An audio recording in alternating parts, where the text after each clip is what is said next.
Bismillahirrahmanirrahim. Assalamualaikum warahmatullahi wabarakatuh.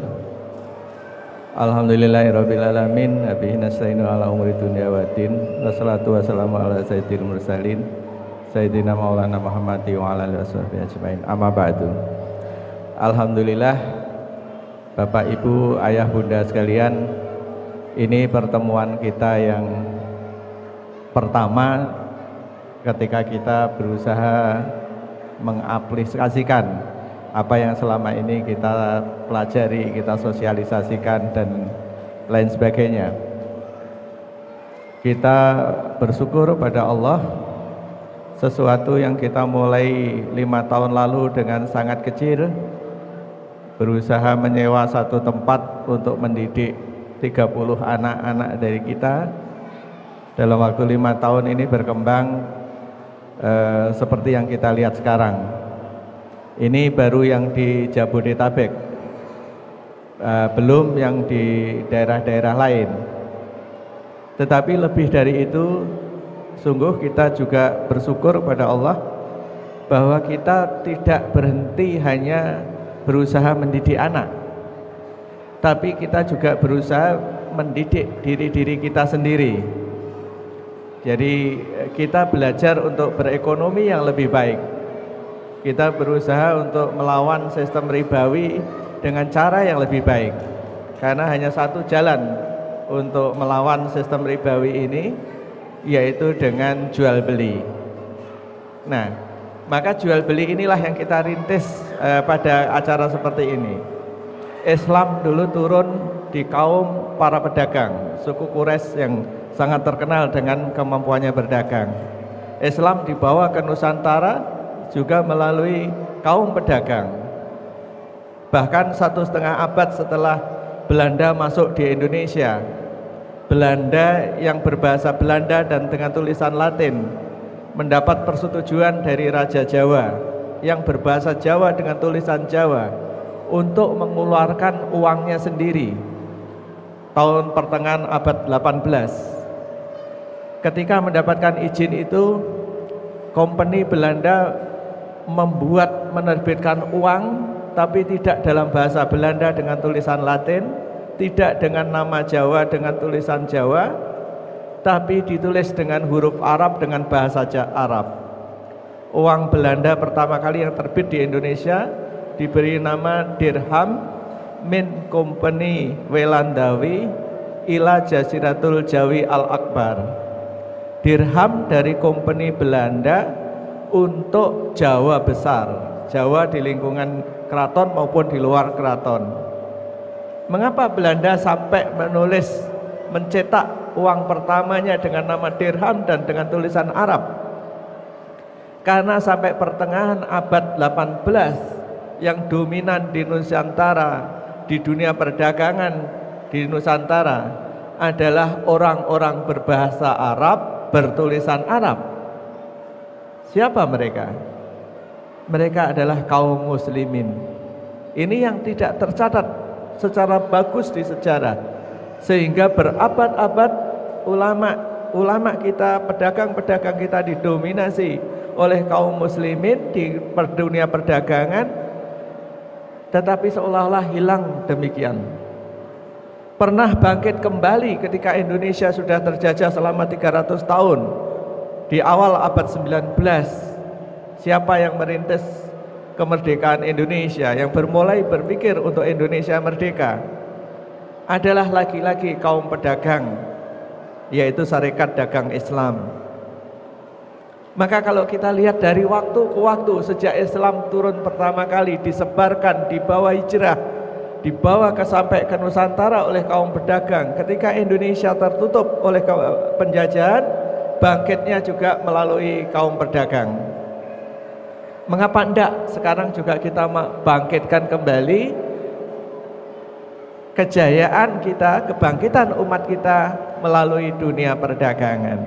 Kita alami sekarang, ironi sekali, belum lama ini kita menyaksikan suatu peristiwa yang subhanallah besarnya, yaitu yang kita kenal dengan peristiwa 212. Tetapi di luar pengamatan yang jarang dipublikasikan adalah apa yang terjadi sebelum dan sesudah itu. Ketika jutaan umat muslimin berangkat mendemo sistem yang ribawi, sistem yang dolim dan lain sebagainya, di mana mereka belanja untuk air minumnya, di mana mereka belanja untuk makanannya dan sebagainya. Begitu pula setelah pulang kehausan, di mana mereka belanja, di mana mereka beli minum. Dan ketika mereka kembali ke kantornya esok harinya, di mana mereka bekerja dan seterusnya. Jadi umat ini kuat ketika berteriak, kuat ketika bersama-sama dalam jumlah yang sangat besar, tetapi ketika balik ke dunianya masing-masing, ke ekonomi, kegiatan sehari-hari menjadi sangat lemah. Oleh sebab itu, maka melalui event seperti inilah yang untuk kedua kalinya kita adakan secara lebih besar, mudah-mudahan bisa kita langgengkan dengan acara yang seperti ini untuk mengatasi kebutuhan kita sendiri minimal. Jadi kita mulai memenuhi kebutuhan sendiri. Saya tadi menyempatkan untuk keliling sebentar, kita menemukan betapa luasnya jangkauan kita ya, dari segala macam kebutuhan kita. Hampir semuanya bisa kita produksi sendiri, dari sisi kebutuhan makanan, pakaian dan lain-lain sebagainya. Jadi banyak sekali yang bisa kita bangkitkan dari event seperti ini. Maka seperti pada event seperti ini, saya juga ambil kesempatan untuk menjelaskan satu konsep Islam yang kita ingin hidupkan kembali, yaitu keindahan Islam dalam berjual beli. Kita sudah menyaksikan bersama betapa indahnya Islam dalam pendidikan, yang kita menghadirkan kita sekarang bukan hanya anak-anak kita yang belajar, tetapi bapak-bapaknya juga ikut belajar. Saya sering mendapat pertanyaan dari orang tua yang datang ke saya, misalnya mereka mengeluhkan, mereka menanyakan, Pak, apakah saya harus keluar dari pekerjaan saya? Itu. Setelah anaknya sekian lama bersekolah di Kutab, mereka bertanya, Pak, apakah saya harus keluar dari pekerjaan saya? Saya tanya, mengapa demikian? Si fulan yang menyekolahkan anaknya di Kutab kok saya dengar keluar. Si fulan lagi kok menyekolahkan anak kok akhirnya keluar juga. Saya tanya, kenapa? Di mana mereka sebelumnya bekerja? Ada yang bekerja di bank ini, ada yang bekerja di ini, kontraktor ini, ada yang bekerja di ini. Saya pikir itulah dampak ketika anaknya membaik. Orang tuanya menjadi risih ketika anaknya mulai mempertanyakan apakah yang dia makannya halal apa tidak. Maka orang tuanya mulai berpikir untuk mencari pekerjaan yang lebih baik. Nah, pekerjaan lebih baik itu seperti apa? Tentu kami di lingkungan Kutab juga tidak mungkin menyediakan lapangan kerja yang lebih baik bagi orang tua Kutab Al-Fatih secara keseluruhan. Tetapi dengan event seperti ini kita bisa memfasilitasi lingkungan yang kondusif bagi kita semua untuk kita bisa belajar, untuk kita bisa mengembangkan ekonomi yang lebih baik. Sekarang saya kasih contoh. Tadi yang dibacakan oleh Qori tadi di surat Al-Baqarah, mulai dari 275 sampai 280 kalau nggak salah. Ada petunjuk yang sangat jelas dalam melawan sistem ribawi, yaitu dengan jual beli. Allah menghalalkan jual beli dan mengharamkan riba. Jadi petunjuknya sangat jelas. Kalau kita ingin menghilangkan riba, sistem ribawi di lingkungan kita, yang perlu kita bangkitkan adalah sistem perdagangan. Saya kasih contoh salah satu sistem perdagangan Islam yang sangat indah. Satu akad dalam jual beli Islam itu bisa menggantikan fungsi tabungan kita. Akad yang sama bisa menggantikan fungsi pasar modal. Akad yang sama bisa menggantikan fungsi limited liability dari suatu perusahaan. Bahkan bisa mendampingi sirka. Akad yang sama, akad inilah yang bisa melawan riba. Akad inilah yang dengan saudara kembarnya dahulu membangun kejayaan Islam selama berabad-abad. Akad apa itu? Akad salam. Saudara kembarnya adalah akad istisna namanya. Mengapa akad salam bisa menggantikan tabungan? Mengapa akad salam bisa menggantikan? Akad salam itu adalah satu jenis akad jual beli dalam Islam, di mana orang membayar uangnya di depan dengan penyerahan barang di kemudian hari. Bedanya dengan ijon, kalau ijon orang menyerahkan uang di depan, barangnya diserahkan di kemudian, tetapi tidak jelas jumlah maupun quality maupun kuantitinya. Dalam akad salam, uangnya dibayar di depan atau istisna, uangnya dibayar di depan, barangnya diserahkan kemudian dengan jumlah maupun kualitas yang disepakati dengan sangat jelas. Jadi bedanya dengan ijon apa? Di ijon mengandung gharar, ketidakpastian. Di akad salam yang dibeli meskipun diserahkan kemudian, dia menjadi sangat jelas. Nah, bagaimana akad salam ini saya ceritakan tadi menggantikan fungsi bank, menggantikan fungsi tabungan, menggantikan fungsi pasar modal. Saya kasih contoh. Misalnya bapak-bapak sekarang rata-rata saya lihat banyak sekali pegawai, masih mereka mempunyai tabungan berpuluh-puluh juta di bank.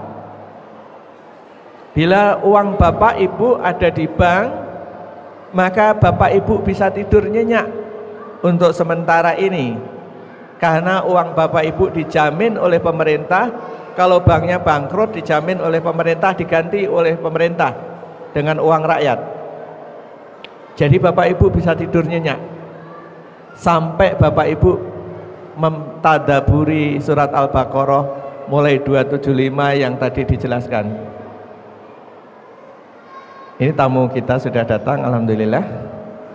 Nanti saya akan persingkat apa yang saya sampaikan supaya lebih banyak waktu kita beri kesempatan. Nah, dari akad salam ini kita bisa menggantikan tabungan kita menjadi barang-barang yang berharga, menjadi barang-barang yang bisa diperdagangkan secara langsung. Maka melalui akad salam inilah nanti komunitas kita bisa mengumpulkan modal. Selamat datang. Assalamualaikum. Jadi inilah nanti antara lain yang akan kita perkenalkan dalam acara kita selanjutnya. Bagaimana komunitas ini bisa tolong menolong dalam memberikan permodalan, mengumpulkan permodalan, dalam tolong menolong saling menjajakan jual belinya masing-masing. Nah, dengan cara inilah kita nanti bisa memperbesar usaha dari Bapak Ibu sekalian yang ada di tempat ini. Nanti saya akan ada di sini sampai sore insya Allah, sampai habis zuhur. Silahkan Bapak Ibu sekalian yang ingin membicarakan dengan saya tentang solusinya, kebutuhan modalnya, kebutuhan pemasarannya dan lain sebagainya yang memungkinkan untuk didanai dengan salam, nanti bisa bicara secara khusus dengan saya untuk kita tindak lanjuti bersama, sehingga apa yang kita perdagangkan di sini bisa lebih besar dan lebih besar. Dan untuk selanjutnya saya akan mendorong pembawa atau panitia yang memfasilitasi acara ini untuk menjadikan event seperti ini menjadi berkelanjutan. Jadi event seperti ini akan kita lanjutkan, mudah-mudahan mulai dari per bulan, misalnya nanti semakin hari semakin frekuensinya lebih tinggi, menjadi 2 pekanan, menjadi targetnya menjadi pekanan dan seterusnya. Mudah-mudahan dengan cara itu kita bisa saling menolong dalam perdagangan ini dan kita bangkitkan kembali kemampuan umat kita untuk berdagang. Karena tamu kita sudah hadir dan beliau adalah tamu yang kita hormati, saya akan sudahi dahulu acara ini. Nanti akan kita sambung dengan silakan Bapak Ibu yang ingin mendiskusikan aspek-aspek perdagangannya dengan saya, kita akan beri waktu. Saya tutup dengan Mohon maaf apabila ada yang kekurangan atau kekhilafan dalam pembawaan acara ini, karena semua yang tanggung jawab akhirnya ketua yayasan. Oleh sebab itu kami mohon maaf bila karena satu dan lain hal ada yang kurang berkenan di Bapak Ibu sekalian. Assalamualaikum warahmatullahi wabarakatuh.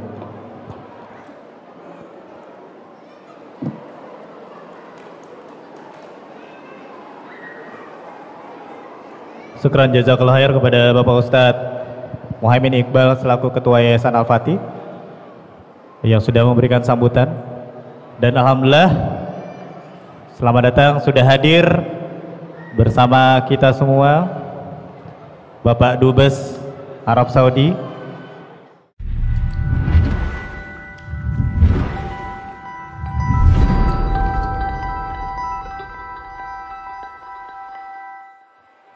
Bismillahirrahmanirrahim. Assalamualaikum warahmatullahi wabarakatuh. Alhamdulillahi rabbil alamin wa bihi nasta'in wa ala umuri dunya waddin, wassalatu wassalamu ala rasulillahil karim wa ala alihi wa ashabihi wa man tabi'ahu bi ihsanin ila yaumiddin. Ya ayyuhalladzina amanu taqullaha haqqa tuqatih wa la tamutunna illa wa antum muslimun. Allahumma anfa'na bima 'allamtana wa 'allimna ma yanfa'una wa zidna ilma. Allahumma aghnina bihalalika an haramika wa bi ta'atika an ma'siyatika wa bika amman siwak. Amma ba'd. Para orang tua keluarga mukmin yang dirahmati Allah Subhanahu wa taala, juga pada anak-anakku semuanya, alhamdulillah, tsumma alhamdulillah atas pertemuan kita seharian ini dalam silaturahim yang manfaatnya sangat banyak, dan juga alhamdulillah jazallahu khairan kepada para panitia yang sudah berhasil membuat acara yang istimewa ini, dan semoga barokah. Yang ke depan semoga juga menjadi bagian dari semangat kita untuk memenuhi kebutuhan kita sendiri, dari kita dan untuk kita. Jazakumullahu khairan kepada Al-Ustadz Khudori, juga pada Ibu Budi Mardiyah yang menjadi perantara untuk kehadiran Duta Besar Saudi di acara tadi ini dengan beberapa stafnya, yang juga menjadi kebaikan semoga untuk kita semua. Juga kepada semua teman-teman semuanya, para orang tua, yang semoga pertemuan kali ini menjadi pertemuan yang Allah balas dengan keberkahan untuk anak-anak kita semuanya. Alhamdulillah, qadarullah wa masya'afal, saya tadi datang terlambat dan takdirnya bertemu dengan Dubes tadi di ujung di luar situ. Alhamdulillah Ustadz Khudori sempat menahan Dubes berbincang sampai alhamdulillah tadi saya sempat bertemu, dan beliau menyampaikan ke saya betapa beliau sangat senang sekali dengan pertemuan ini, dengan perkumpulan ini, dengan keluarga-keluarga mukmin. Dengan beliau sangat kagum dan bangga dengan anak-anak yang sebagiannya ditampilkan di sini. Istimewa, dimana ini adalah bagian dari hal yang luar biasa.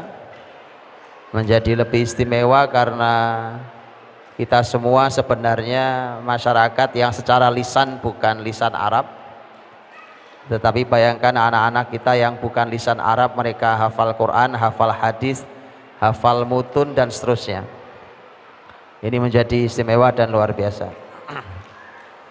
Dan bahkan beliau sempat Pak Dubes sempat mengeluarkan harapannya tadi pada saya. Sambil berdoa beliau mengatakan semoga keluarga-keluarga yang hari ini kumpul istimewa ini di kemudian hari anak-anak mereka bisa membangun perusahaan-perusahaan besar internasional. Karena kata beliau toh perusahaan-perusahaan besar internasional hari ini sebenarnya berasal dari perusahaan keluarga. Perusahaan internasional adalah perusahaan-perusahaan keluarga. Ya, dan itulah kenapa kemudian beliau berharap itu, dan dengan usaha Bapak Ibu semuanya yang hari ini dikeluarkan produk-produknya yang juga istimewa ini sesungguhnya adalah awal dari semua keberkahan. Dan yang terakhir paling penting tadi adalah bahwa jazakumullah khair, insyaallah nanti pertemuan dengan Dubes akan saya tindak lanjuti karena beliau sudah menunggu dan mengundang saya di kantor beliau di Kedutaan Saudi di Jakarta. Hadirin dirahmati Allah, Bapak Ibu yang berbahagia, rahmati Allah Subhanahu wa taala. Saya tidak menyampaikan materi panjang-panjang karena juga sudah siang dan jamnya enaknya memang jam belanja, Pak, ya kan? Saya tidak sampaikan panjang-panjang. Saya ingin mengawali dari apa yang dibacakan oleh Ananda Faza hafizahullah yang sudah mengawali kebaikan di Al-Fatih dengan menghafal kitab hadis Bulughul Maram yang tadi dibacakan tentang kitab Al-Mu'amalah, Kitabul Mu'amalat, bab Al-Buyu, tentang masalah jual beli, di mana kalau yang ada di dalam Bulughul Maram, ya, sahabat yang meriwayatkan adalah Rafi' bin Rifa'ah. Adapun di dalam riwayat yang lain yang meriwayatkan adalah Rafi' bin Khadij radhiyallahu anhu majma'in. Hadis diriwayatkan oleh Al-Bazzar kalau di dalam Bulughul Maram, tapi hadis juga diriwayatkan oleh Imam Ahmad dalam Musnadnya, oleh At-Tabrani juga. At-Tabrani meriwayatkan dalam Mu'jam Kabir dan Mu'jam Awsatnya, di mana Rasulullah Shallallahu Alaihi Wasallam ditanya tentang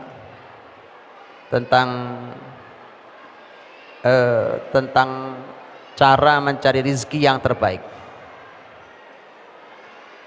Ketika Nabi SAW ditanya oleh seseorang tentang atyabul kasb,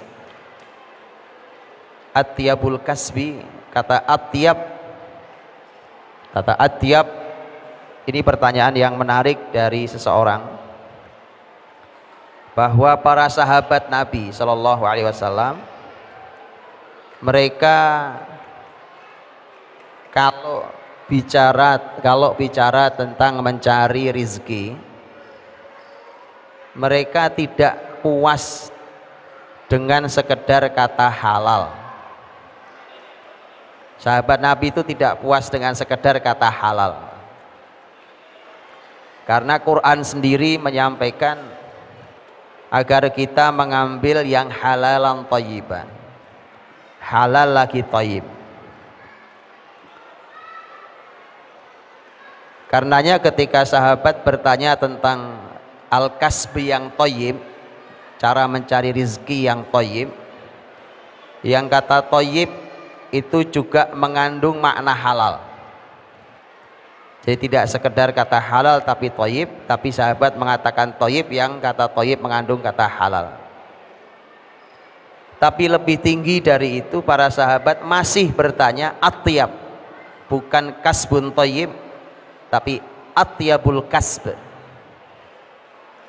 Jadi bisa Bapak Ibu bayangkan kalau dibuatkan tangga, dia tangga ketiga. Ada halal, ada thayyib yang mengandung kata halal juga kalau dia berdiri sendiri.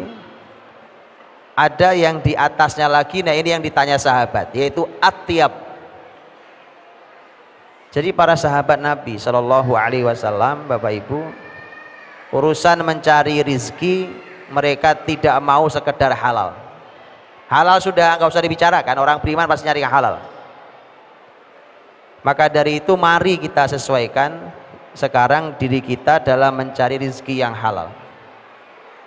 Karena hari ini PR halal saja masih banyak yang belum selesai. PR kata halal saja, lihat betapa rendahnya, dan ini akan menunjukkan tentang sebuah peradaban. Bagaimana peradaban dibangun dengan harta yang haram. Makanya lihat tingkatan yang tinggi dari sahabat, sementara kita dihadapkan hari ini dengan fenomena di masyarakat luas bahwa untuk mencapai halal saja rumit.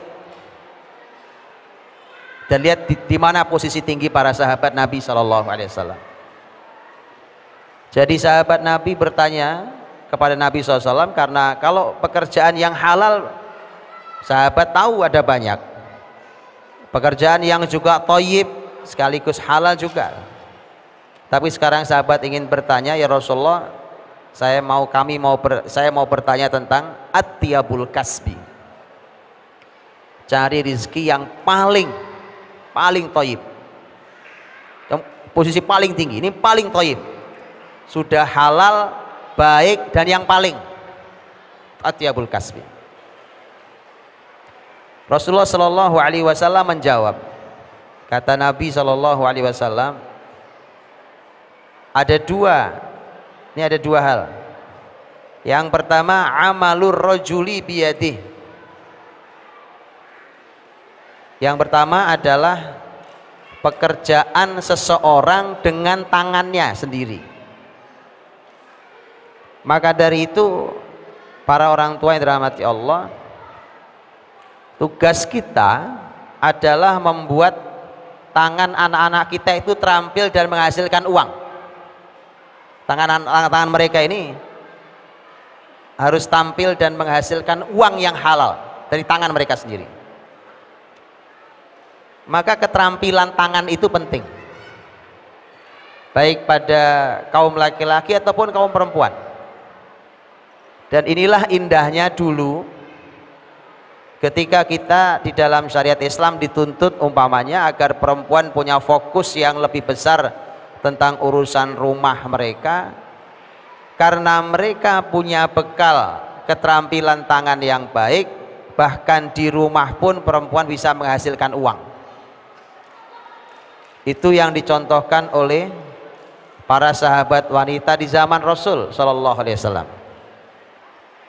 Karena para wanita tidak dilarang untuk punya penghasilan, bahkan penghasilan besar sekalipun.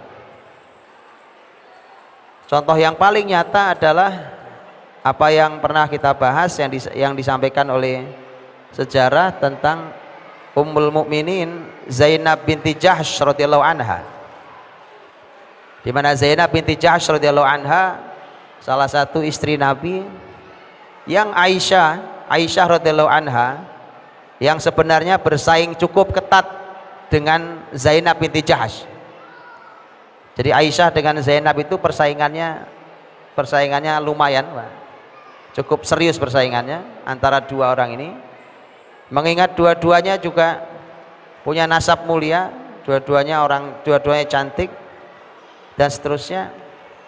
Tapi Aisyah radhiyallahu anha fair, dia mengakui kelebihannya Zainab binti Jahsh. Ini hebatnya wanita-wanita mulia, Pak. Cemburu ya cemburu, tapi fair orangnya. Saat harus mengakui kelebihan, diakui kelebihannya. Aisyah yang mengatakan bahwa Zainab adalah wanita yang tangannya terampil. Aisyah mengatakan bahwa Zainab adalah wanita yang tangannya terampil.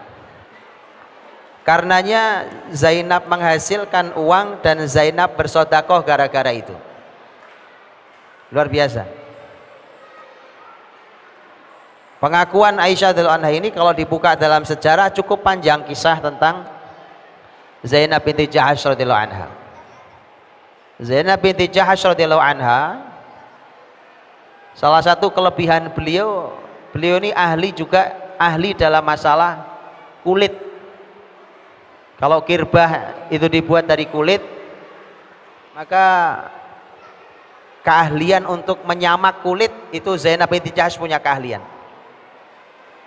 Ya, dan perlu dipahami hari ini bahkan kulit juga masih mahal.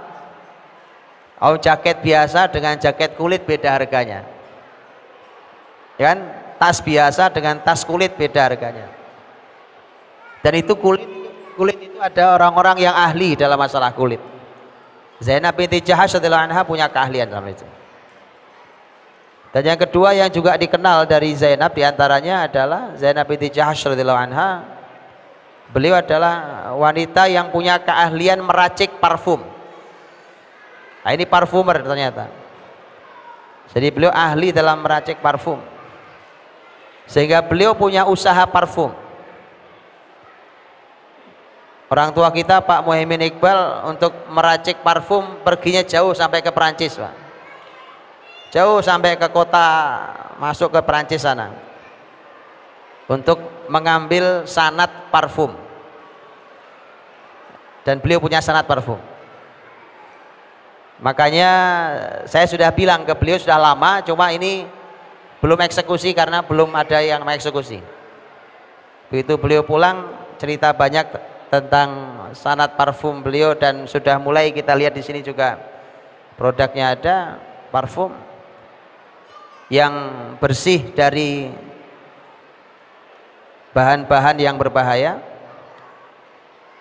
Kemudian saya bilang, Pak Iqbal, saya kok bermimpi memunculkan para Zainab di para ibu kita, karena itu pekerjaan yang semua orang suka karena wangi, Pak.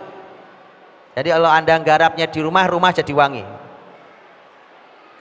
Jadi belum jualan, belum dapat untung sudah dapat wanginya. Memang itu keuntungannya orang penjual minyak wangi, Pak. Dan alangkah luar biasanya kalau ilmu Pak Iqbal diturunkan, Pak, kepada para kaum ibu. Saya bilang saya ini pengen membuat sekolah keterampilan wanita, Pak. Karena itu nanti menjadi bekal buat keterampilan putri-putri kita berikutnya. Kan enak kalau ibu-ibunya terampil, anak-anaknya, putri-putrinya nanti belajar ke ibu-ibu ini. Pak Iqbal sudah setuju, sudah oke segala macam, tinggal eksekusinya. Nah, eksekusinya sampai sekarang saya belum jalankan. Ya, kalau ada yang berminat ya monggo, tinggal diskusi, nanti kita diskusi ngobrol. Ilmu parfum kasih ke ibu-ibu aja, Pak. Ya, ilmu parfum karena perlu menciumi aroma, diciumi, ya kan? Perlu menghadirkan rasa, perlu menghadirkan imajinasi dan hayalan. Nah, itu cocok ibu-ibu kali ya. Ya ibu-ibu aja, Pak. Ibu-ibu cocok ini. Jadi nanti tiap hari dia menciumi sesuatu. Dan dengan itu maka ini sebenarnya satu hal yang menarik dan besar karena parfum dalam Islam adalah merupakan bagian dari syariat. Wangi itu adalah bagian dari syariat. Rasul Shallallahu Alaihi Wasallam fisiknya sudah wangi, ditambah beliau masih pakai minyak wangi. Padahal beliau tidak perlu minyak wangi. Saking ingin menunjukkan pada umatnya bahwa memakai minyak wangi itu syariat. Padahal beliau nggak perlu minyak wangi, karena asli penciptaan tubuh beliau adalah wangi, dan apapun yang keluar dari tubuh beliau juga wangi. Ini bagian dari amal ar-rajul biyadih. Seseorang bekerja dengan keterampilan tangannya. Apa saja yang menggerakkan tangan kita dengan keterampilan kita. Berbagai macam hal. Kata Nabi itu atyabul kasbi. Ya, ini adalah merupakan cara mencari uang yang paling halal. Karenanya Rasul sendiri yang juga menceritakan bahwa Nabiullah Daud alaihissalam itu raja, tapi rizki yang beliau makan dengan keluarganya adalah hasil tangan beliau membuat baju besi. Beliau raja tapi yang beliau makan adalah hasil tangannya ngutik-ngutik sesuatu jadi baju besi, itu yang dijual dan itu kemudian yang dia makan. Karena itu rezeki terbaik. Rezeki terbaik. Karena begini, dan ini tadi sebelum saya ke sini, tadi yang saya terlambat, alhamdulillah materi akademi keluarga memang materi tentang kemandirian finansial. Dan saya juga sampaikan bahwa kemandirian finansial itu, apalagi di zaman seperti ini, itu menjadi modal penting yang harus diberikan pada anak-anak kita. Jadi ini adalah satu hal yang penting yang harus diberikan pada anak-anak kita. Kenapa? Kita ingin menitipkan satu kalimat yang pernah disampaikan oleh sahabat Umar bin Khattab radhiyallahu anhu. Jadi kita mau nitipkan kalimat, yang kalimat ini dulu dikeluarkan oleh Khalifah Umar bin Khattab radhiyallahu anhu saat beliau baru dibaiat menjadi khalifah, untuk mereka yang diamanahi Allah kepemimpinan di antara anak-anak kita nanti. Apa kalimat Umar itu? Umar mengatakan bahwa saya menganggap posisi saya terhadap harta negara, karena beliau khalifah, adalah seperti pengasuh harta anak yatim. Kalau saya berkecukupan, saya tidak perlu mengambilnya. Dan ini ayat. Kalau saya berkekurangan, maka saya akan mengambil dengan cara yang baik. Ini menjadi menarik, teman-teman. Coba antum perhatikan, ketika ada kemandirian finansial, ada ilmu syariat yang kokoh di diri anak-anak kita, kemudian sebagian mereka mendapatkan amanah kepemimpinan. Setelah itu dia mengumumkan pada masyarakatnya kalimat yang mau kita titipkan ini, kalimat Umar bin Khattab radhiyallahu anhu, bahwa saya menganggap ini harta anak yatim, harta negara ini harta anak yatim, APBN, APBD saya anggap harta anak yatim. Karena saya sudah mandiri secara finansial, karena saya sudah berkecukupan, maka saya tidak perlu ambil seluruh fasilitas atau gaji yang ada. Maka dia aman dari KPK, dia aman dari musuh-musuhnya. Karena seringkali orang-orang baik hari ini terjebaknya pada uang, urusan harta, terjebak lagi. Jadi ini menjadi hal yang luar biasa, istimewa tentang amalur rajuli biyadih. Mereka diberikan keterampilan tangan yang itu membuat mereka menjadi mandiri. Yang kedua kata Nabi SAW adalah wa kullu bai'in mabrur.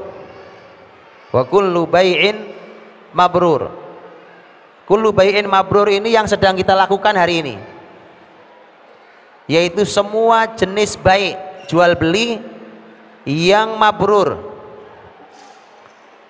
Ini indahnya hadirin, bahwa Rasul Shallallahu Alaihi Wasallam menyebut haji yang diterima pahalanya surga adalah haji yang mabrur, dan ternyata istilah mabrur juga Nabi sematkan kepada baik, kepada jual beli. Kullu bai'in mabrur, transaksi jual beli. Dan itu kenapa kemudian menjadi luar biasa baik. Jadi kalau kan di dalam kitab fikih itu ada dua jenis, ada bab ibadah, ada bab muamalah. Bab ibadah Nabi menyebut haji mabrur, dalam bab muamalah Nabi menyebut baik mabrur. Dalam haji yang mabrur, yang Nabi katakan al hajjul mabrur laisa lahul jaza illal jannah, tidak ada balasannya kecuali surga. Ternyata baik mabrur juga demikian berarti. Jadi para pedagang ini Masya Allah berkesempatan untuk mabrur dengan baiknya, dengan jual belinya. Maka hadirin dirahmati Allah, wa kullu bai'in mabrur semua jenis apapun jual beli yang mabrur. Mabrur dari kata baik, kata bir. Bir artinya adalah kebaikan. Jadi mabrur ini sesuatu yang baik, yang sebagaimana kita pahami makna mabrur dalam masalah haji. Kan haji dikatakan mabrur kalau modal berangkatnya halal, kalau ritual ibadah hajinya sesuai dengan aturan syariat dan seterusnya, mabrur. Maka begitu juga dengan baik, dengan jual beli yang mabrur. Sesungguhnya ketika bicara tentang amalur rajuli biyadih, bahwa pekerjaan seseorang dengan tangannya, jual beli juga bisa, jual beli juga bagian dari itu. Tapi ketika jual beli dikhususkan oleh Nabi mengkhususkan kalimat wa kullu bai'in mabrur, maka menunjukkan bahwa jual beli itu memang punya keistimewaan sendiri di dalam masalah mencari rizki yang paling thayyib. Dari sekian banyak pekerjaan yang lain, Nabi mengkhususkan tema baik, tema jual beli. Maka ini adalah cara mencari rizki yang paling thayyib. Ini makanya inilah yang harus dimunculkan di kita, di masyarakat kita, di generasi kita. Salah satu yang harus ditumbuhkan. Ya, tentu seseorang bisa punya keahlian lebih dari satu. Imam Abu Hanifah radhiyallahu an rahimahullah, beliau kita semua tahu adalah salah satu ulama yang punya usaha bisnis, punya dagang. Imam Abu Hanifah karena orang tuanya juga seorang pedagang hebat, dan Abu Hanifah dapat warisan sangat banyak dari ayahnya. Salah satu yang dijual oleh Abu Hanifah dan ayahnya dulu adalah kain albaz. Itu kain yang dijual oleh Imam Abu Hanifah. Imam Abu Hanifah juga guru, kita semua tahu guru, seorang ulama besar yang menjadi guru, tapi beliau juga seorang pedagang kain. Dan nanti kalau kita membuka kitabnya Imam Ibnu Abi Dunya rahimahullah ta'ala, Imam Ibnu Abi Dunya adalah ulama yang hidup di abad ketiga Hijriah. Bukunya sangat banyak, cukup banyak bukunya, dan khas dari Ibnu Abi Dunya adalah bukunya buku kecil-kecil, tetapi sebagaimana keistimewaan kitab-kitab dahulu, isinya luar biasa. Dan Ibnu Abi Dunya menulis tema-tema yang menurut saya perlu menjadi kajian satu persatu bukunya, karena bukunya luar biasa, Pak. Salah satu temanya yang beliau angkat di buku beliau adalah buku judulnya Islahul Mal. Islahul Mal, perbaikan harta. Bagaimana caranya memperbaiki harta. Jadi di dalam buku itu beliau mengungkapkan, karena ulama dulu kalau nulis tidak banyak komentar, beliau hanya memaparkan riwayat-riwayat dari mulai ayat sampai hadis, sampai kisah ulama dulu, sampai kalimat para sahabat, tabi'in, dan seterusnya. Itu yang beliau paparkan. Dan menarik bab-bab yang beliau buat di dalam kitab Islahul Mal. Menarik pembahasan dalam kitab itu. Dan tentu karena baik, jual beli, tijarah adalah bab besar di dalam Islam dan mendapatkan pujian Nabi di hadis yang tadi kita baca, Maka di dalam buku beliau ada bab-bab yang bicara tentang masalah tijarot. Di antaranya beliau mengungkap bab tentang kalau tijaroh atau bisnis itu baik, bahkan itu rezeki terbaik, salah satu tadi rezeki terbaik, maka dagang itu kan macam-macam yang dijual. Pertanyaannya adalah dagang apa yang terbaik? Nah gitu. Itu dibahas di kitab itu. Dagang apa yang terbaik? Semua dagang baik. Kullu bai'in mabrur itu sudah atiyab. Nah, ini oleh beliau diangkat lagi ke atas. Diangkat lagi ke atas. Anda pengen tahu dagang apa yang terbaik? Nah itu diangkat lagi ke atas. Itu ada bab sendiri di buku itu. Ya, makanya perlu dikaji buku itu. Kapan-kapan lah saya bacakan bukunya di MPU yang berikutnya ya, bagus ya. Nanti kita bacakan bukunya, saya ringkaskan bukunya tentang di kajian berikut insyaallah. Dan salah satunya memang yang berhubungan dengan kain. Salah satunya Pak. Jadi ternyata bukan sebuah kebetulan ketika sekelas Imam Abu Hanifah dagangnya memilih dagang kain.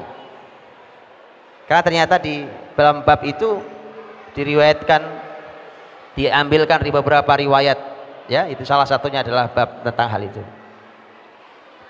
Begitu seterusnya sampai ada bab-bab yang lain tentang masalah kebun, tentang masalah properti. Dalam kitab itu ada tentang properti, ya, tentang properti. Seperti apa pembahasannya? Perlu dibahas sendiri. Baik, teman-teman, satu lagi saya ingin sampaikan hadis Nabi Shallallahu Alaihi Wasallam. Di dalam kitab Islahul Mal juga ada riwayat ini diriwayatkan tentang sabda Rasul Shallallahu Alaihi Wasallam, di mana Rasul menyampaikan min khairi a'malikum al-harth wal ghanam fa innahu min amalil anbiya wa sahibul harthi yu'jaru lima usiba minhu.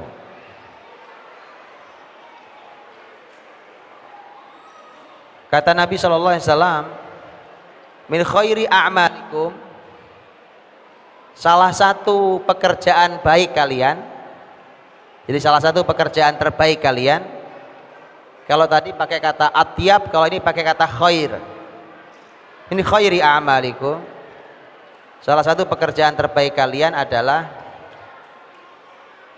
kata Nabi ada dua juga, al-harth wal ghanam. Harth itu artinya ladang, kebun.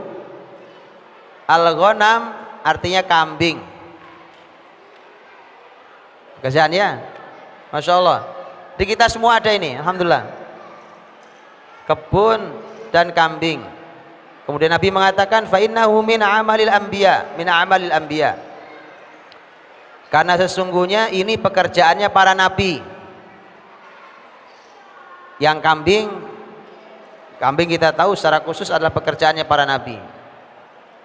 Kemudian Nabi mengatakan, dan pemilik ladang, pemilik kebun diberi Allah pahala atas semua yang diambil dari kebunnya. Contohnya, orang nanam padi di sawah, orang nanam buah di kebunnya, terus dimakan oleh burung. Ya kali burung.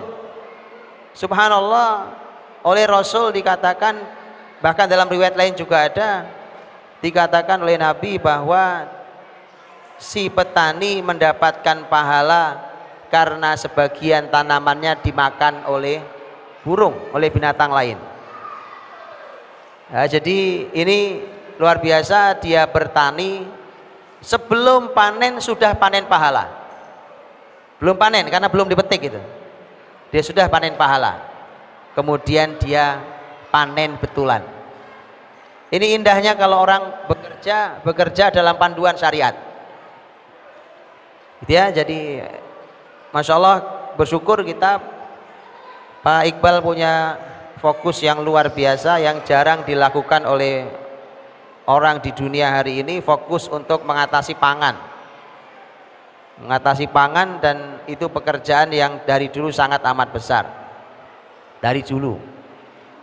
Pekerjaan besar, karenanya Yahudi dari dulu memilih menguasai produksi pangan dari dulu. Salah satu yang dikuasai Yahudi adalah produksi pangan dari dulu sampai hari ini. Ini yang tadi juga saya katakan di kajian pagi saya, bahwa yang kita lupa, kita ini nggak punya handphone nggak apa-apa, tapi yang penting makan, gitu kan?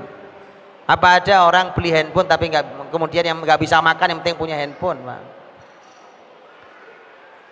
Artinya di dalam keadaan tertentu, di masyarakat tertentu, maka pangan menjadi kebutuhan yang pokok di kita.